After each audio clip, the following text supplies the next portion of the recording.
সমর্পণ করবেন, আল্লাহর উদ্দেশ্যে এই কথা বলবেন, আল্লাহ রাব্বুল আলামিন বসে থাকবে না। আল্লাহ রাব্বুল আলামিন সঙ্গে সঙ্গে জবাব দিবেন, আমার বান্দা আমার প্রশংসা করেছে। এজন্য বিশ্বনবী বলেছেন, নামাজ হলো মুমিনের মেরাজ। হাদিসে জিবরিলের মধ্যে আছে, যখন আমরা নামাজে দাঁড়াবো, নামাজে দাঁড়ানোর পর আমাদের সামনে আমরা যে জায়গা আমাদের চোখ যায়, যে জায়গা সাজদার জায়গা, আমরা কল্পনা করব, আমরা মনে মনে আনবো এখানে আল্লাহ রাব্বুল আলামিনের কুদরতি পা মুবারক রয়েছে। শুধু তাই নয়, যখন আল্লাহ রাব্বুল আলামিনকে আমরা বলবো আর রহমানির রহিম, হে আল্লাহ আপনি দয়ালু, আল্লাহ আপনি কতটুকু দয়ালু, একটা মাত্র एग्जांपल দেই, আল্লাহ কতটুকু দয়ালু। ফেরাউনের নাম শুনেছো?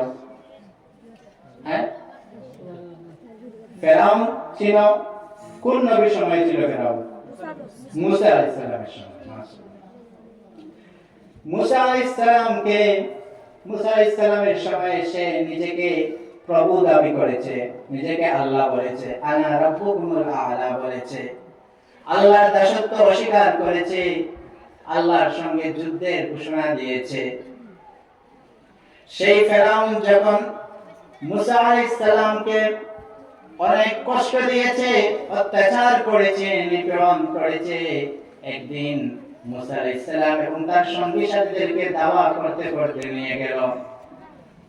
সামনে সাগর, নদী, জল, যাওয়ার রাস্তা নাই। আল্লাহ রাব্বুল আলামিন মুসা আলাইহিস সালামকে অর্ডার করলেন, হে মুসা, তোমার হাতে যে লাঠি ছিল, মুসা আলাইহিস সালামের লাঠি মুজিজা ছিল, সেই লাঠি দিয়ে জলের মধ্যে আঘাত করো। সাথে সাথে রাস্তা হয়ে গেল। মুসা আলাইহিস সালাম সেই রাস্তা দিয়ে, জলের মধ্যে সেই রাস্তা দিয়ে তিনি অপর পারে চলে গেলেন। ফেরাউন ভাবলো এই তো রাস্তা হয়ে গেছে, সেও মুসা আলাইহিস সালামের আল্লাহ রাব্বুল আলামিনের প্রদত্ত মুসা আলাইহিস সালামের মুজিজা থেকে সৃষ্ট রাস্তা দিয়ে সেও চলতে গেল। কিন্তু যখন মধ্যখানে চলে গেল, তাফসীরে আসে, মধ্যখানে আসার পর সেই রাস্তা বিলীন হয়ে গেল, জল হয়ে গেল, জলের মধ্যে একাকার হয়ে গেল। একাকার হওয়ার পর যখন ফেরাউন তার সৈন্য সামন্ত সৈন্য দল নিয়ে যখন জলের মধ্যে ডুবে গেল, যখন সে জলের মধ্যে ডুবে গেল, তখন তার রিয়েলাইজ হলো, তার জ্ঞান ফিরলো, আমি তো বলেছিলাম আনা রাব্বুকুমুল আ'লা, আমি সবচেয়ে বড় রব। আসলে আমি তো সবচেয়ে বড় রব নয়, কারণ রব তিনি যিনি তার পরিত্রাণ দিতে পারেন, বিপদ থেকে বাঁচাতে পারেন, জীবন দিতে পারেন। এখন যে অবস্থা, আমার তো মৃত্যু অবধারিত, আমি তো জল খেয়ে মরে যাব। সাগরের নদীর তলদেশে যখন আমি চলে যাব, তখন তো আর আমি আর রব রইলাম কই, আমি তো আর সমান হয়ে গেলাম, মৃত্যু হয়ে যাবে। সেই ভয়ে সে বলল, আমি ঈমান আল্লাহ মুসা আল্লাহর উপর। যখন সে আল্লাহকে ডাক দিল, আল্লাহ রাব্বুল আলামিন তো রহমান, তিনি তো রহিম, তার রহমতের জোশ মেরে দিল। আল্লাহ রাব্বুল আলামিন জিবরিল আমিনকে অর্ডার করলেন, এই জিবরিল তুমি অতি সত্বর চলে যাও, ফেরাউনের মুখে গিয়ে মাটি চাপা দাও। ফেরাউন যদি আরো একবার আমি আল্লাহকে আল্লাহ বলে ডাকে, তাহলে আমি আল্লাহ রহমানের দ্বারা সম্ভব নয়, আমি আল্লাহ রহিমের দ্বারা সম্ভব নয় ফেরাউনকে ক্ষমা করে না করে দেওয়া।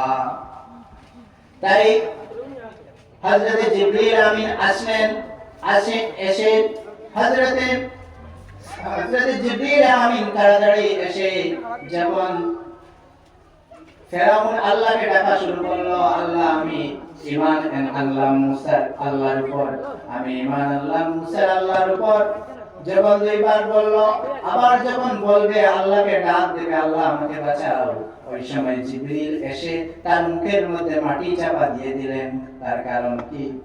তার কারণ হলো আল্লাহ রাব্বুল আলামিন যে রহমান, তিনি শুধু মুসলমানদের জন্য রহমান নয়, তিনি যে রহিম, শুধু আমাদের জন্য রহিম নয়, আল্লাহ রাব্বুল আলামিন রহমান রহিম গোটা কুল কায়নাতের জন্য, তার সমস্ত সৃষ্টির জন্য।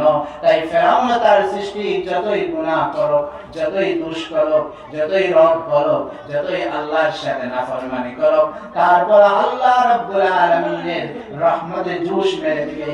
তাই আর যদি ফেরাউনকে আল্লাহ রাব্বুল আলামিন ক্ষমা করে দেন, তাহলে আল্লাহ রাব্বুল আলামিন ফেরাউনকে আমাদের জন্য যে দৃষ্টান্ত বানাবেন, সেই দৃষ্টান্ত আর বানানো হবে না। মানুষ ভাববে আল্লাহর সাথে যুদ্ধ করে হয়তো বাঁচা যায়, আল্লাহকে রব্বুক আনা রব্বুকুমুল আলা বলে হয়তো বাঁচা যায়। ফেরাউন যে গুনাহ করেছে, যে নাফরমানি করেছে, সেটা সীমা অতিক্রম করেছে। তাই আল্লাহ রাব্বুল আলামিনের নিজাম সেটাকে তিনি অ্যাকসেপ্ট না করার জন্য জিবরিল আমিনের মাধ্যমে সে এখনো মিশরের মধ্যে রয়েছে। আমাদের জন্য एग्जांपल কুরআন শরীফে আল্লাহ রাব্বুল আলামিন বলেছেন যে এখনো তোমরা তার থেকে ইবরত গ্রহণ করো।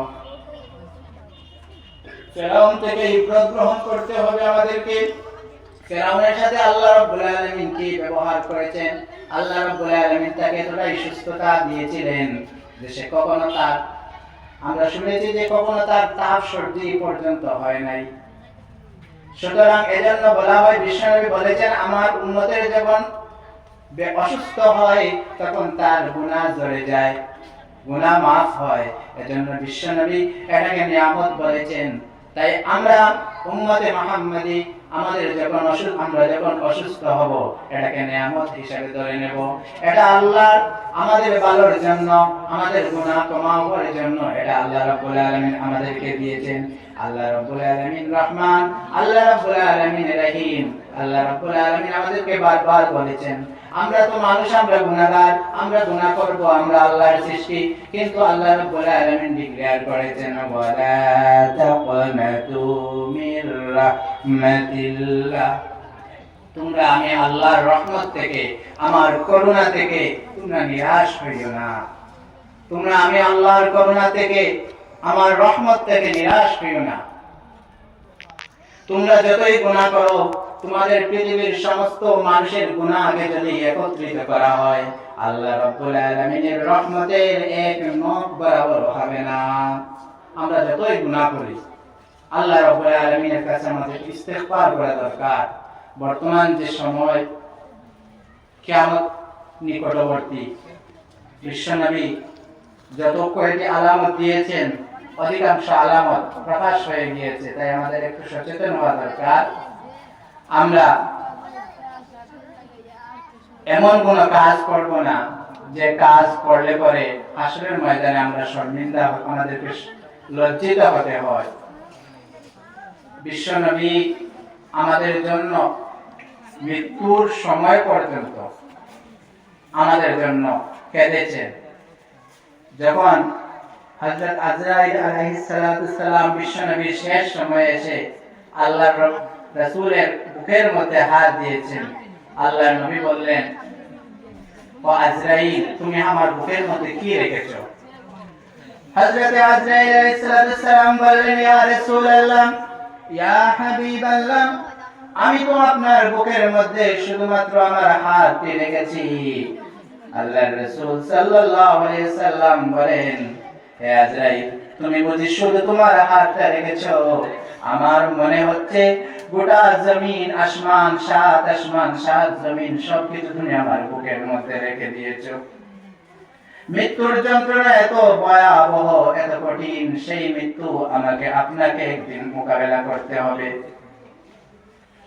আল্লাহ রাব্বুল আলামিন যত মখলুক সৃষ্টি করেছেন, সব মখলুককে মৃত্যুর স্বাদ নিতে হবে। আল্লাহ রাব্বুল আলামিন বলেছেন, কুল্লু নাফসিন যায়িকাতুল মাউত। আল্লাহ এটাকে টেস্ট বলেছেন। টেস্ট কেন বললেন? আমরা টেস্ট বলি, স্বাদ বলি, যেটাকে খেতে ভালো লাগে। বিশ্বনবী বলছেন, হে আজরাইল, তুমি আমার বুকের মধ্যে হাত রেখেছো, আমার ফিল হচ্ছে, আমার অনুভব হচ্ছে তুমি সাত আসমান এবং সাত জমিন আমার বুকের মধ্যে রেখেছো। সঙ্গে সঙ্গে বিশ্বনবী নিজের চিন্তা ছেড়ে দিয়ে বললেন, হে আজরাইল, তুমি বলে দাও আমাকে আমার উম্মতের প্রাণ নিতে জান নিতে কি এইরকম কষ্ট হবে, এইরকম কি তারা ফিল করবে? হযরত আদম আলাইহিস সালাম বললেন হ্যাঁ। বিশ্বনবী বললেন কিয়ামত পর্যন্ত আমার যত উম্মত হবে সবকে মৃত্যুর যে যন্ত্রণা হবে সব যন্ত্রণাটুকু আমি নবীকে দিয়ে দাও, আমি নবী সব যন্ত্রণা গ্রহণ করে নেব, অ্যাকসেপ্ট করে নেব, কিন্তু আমার উম্মত এই কষ্ট মেনে নিতে পারবে না। মৃত্যুর সময় পর্যন্ত বিশ্বনবী আমাদের চিন্তা করেছে। আজ সেই নবীর মাদ্রাসা, সেই নবীর বাগান আজকে বাৎসরিক ওয়াজ হয়, মাহফিল হয়, মানুষ আসে না, ঘরে বসে দেখে।